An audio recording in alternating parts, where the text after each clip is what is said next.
Shalom, shalom. We're the real Hebrew Israelites coming in week out to prophesy the downfall of this current kingdom. We want to give all honor, praise, and glory to Yahweh, Ba'ashem, Yahweh Shai, Ba'ashem, Rakal Kadash. Double honors to the apostles and elders of great millstone that rule well, and to the brothers that's preaching this word with truth and sincerity and charity and risking their lives to do so. This the brother and Kadasala from GMS Chicago branch, and we just gonna go straight into it, man. Yeah, basically, so the flavor of the week is these niggers in Genesis. You know, not the book of the Bible, the group, the Sakari offspring, you know, just a group of niggas.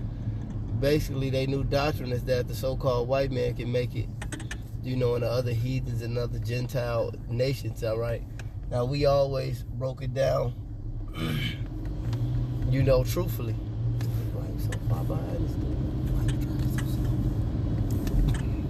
But nevertheless, we always broke it down truthfully to where it is. We understand that the Gentiles, we were Gentiles, all right? Being scattered throughout the four corners of the earth, losing our land, losing our language, losing our heritage, and ultimately our connection with Yahweh Ba'ashem, Yahweh Shai, all right?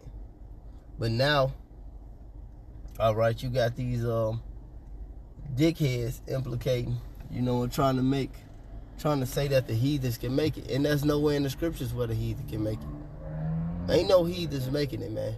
Now, we have Israelites that's been scattered throughout the four corners of the earth, all right, that may look like everybody, but a physical heathen is not going to make it. And I'm going to just get this real quick. This is Revelations 2. This is Revelations 2 in verse 25, all right? It says, "But that which ye have already hold fast till I come. And he that overcometh to keep my works unto the end, to him I will give power over the nations." See, that's not equality. All right, because if we were to rule and to have power over these people, how would they make it? It says, "And he shall rule them with a rod of iron, as the vessels of a potter shall be broken into shivers, even as I have received of my Father, and I will give him the morning star. And he that have an ear, let him hear what the Spirit said unto the churches." So this is the Lord Yahweh Shai speaking about setting the Israelite men up, putting the law, statutes, and commandments in their hearts, which was not given to the other nations. They're not going to have them. They're going to have to participate and do what the fuck we say. But they're not going to have this immortality. All right, and they definitely not going to have any part in our rulership. We don't have any part in their rulership. It's impossible on any scale for the heathen nations to make it. Can you get Psalms 2 and 8? I was actually getting that low-key. It's the same exact scripture. Yeah, man. Every kingdom got you got the rulers, and then you got the subjects. You know what I'm saying? This is Psalms 2. In verse 8, it says, "Ask of me, and I will give thee the heathen for thine inheritance, and the uttermost parts of the earth for thy possession." Right, man. And that was talking to Israel, man. All right? And these other nations going to be underneath us, man. All right?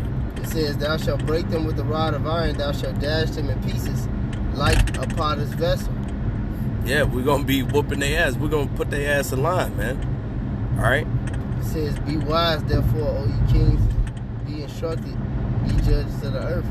So the Most High never set it up, all right, for the so-called heathens to make it, man. At all. We didn't make it in this society. This is Isaiah 14:1. It says, "Yahweh will have mercy on Jacob and will yet choose Israel." See, so he's having mercy on the Israelites and set them in their land, and the strangers shall be joined to them, and they shall cleave into the house of Jacob. And that's all our people that was still in that Gentile mindset coming back into this thing. It said, "And the people shall take them and bring them to their place, and the house of Israel shall possess them and the land of Yahweh for servants and handmaids." Now this goes into the heathen. It says, "And shall take them captives whose captives they were, and they shall rule over their oppressors." So if we is to rule over our oppressors, how are we going to have equality with them in the kingdom of heaven? How are they going to make it? What are they being saved from, first and foremost? They the ones bringing the destruction. What are they being saved for? All right? These are the same people that took crafty counsel against us, man. That's right. The Lord got it out for them, man. And they got to pay for that. This is Jeremiah 30 and verse 16. It says, therefore all they that devour thee shall be devoured, and all thy adversaries, every one of them, shall go into captivity. And they that spoil thee shall be for a spoil, and all they prey upon thee will I give for a prey. For I will restore health unto thee, and I will heal thee of thy wounds, saith Yahweh. And because they call thee outcast, saying, this is Zion, whom no man seeketh after. So that's what we went through. So all the men that devoured us, all the nations that devoured us, and like the brother just quoted, the Psalms 83 took crafty counsel against us. All right, like it says in Maccabees, what nation have not took part in their spoils? All right, these nations have to go into captivity. They know heathens making it. That's impossible. Highly impossible. What's that one? Obadiah, was it verse 18? I think it was. You know, they through, man. That comes to Esau and these other nations, man. This Obadiah 1 and verse 17. It says, but Mount Zion shall be delivered, but in Mount Zion shall there be deliverance, but upon Mount Zion shall be deliverance, and there shall be holiness, and the house of Jacob shall possess their possessors. So we possession their possessions. It said the house of Jacob shall possess their possessions, and the house of Jacob shall be a fire, and the house of Joseph for a flame, because we're going to get a land restored back, and we're going to put y'all in captivity. All right? It says that's the northern kingdom and the southern kingdom of Israel, the house of Jacob and the house of Joseph.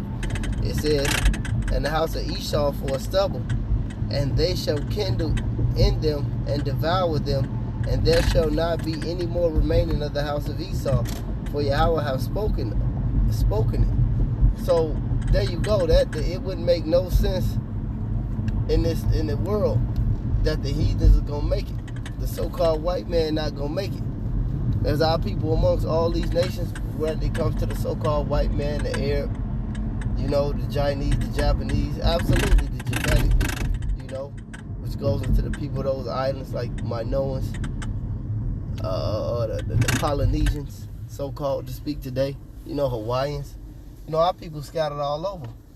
And we gonna have people come out of those nations, but if you're a physical heathen, you're going into captivity like we went into captivity, and there's no ifs, ands, or buts about it. Yeah, and Lord don't like y'all, man. This I think it's Isaiah 40 and 17. Basically, the heathens being reputed as nothing, man. He don't care about y'all, man. But yeah, this is Revelations 9. Hold on, right quick.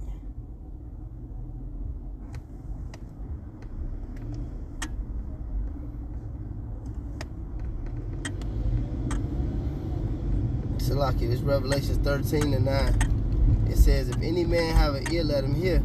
He that leadeth into captivity shall go into captivity. And he that killed with the sword must be killed with the sword. Here's the patience and the fate of the saints.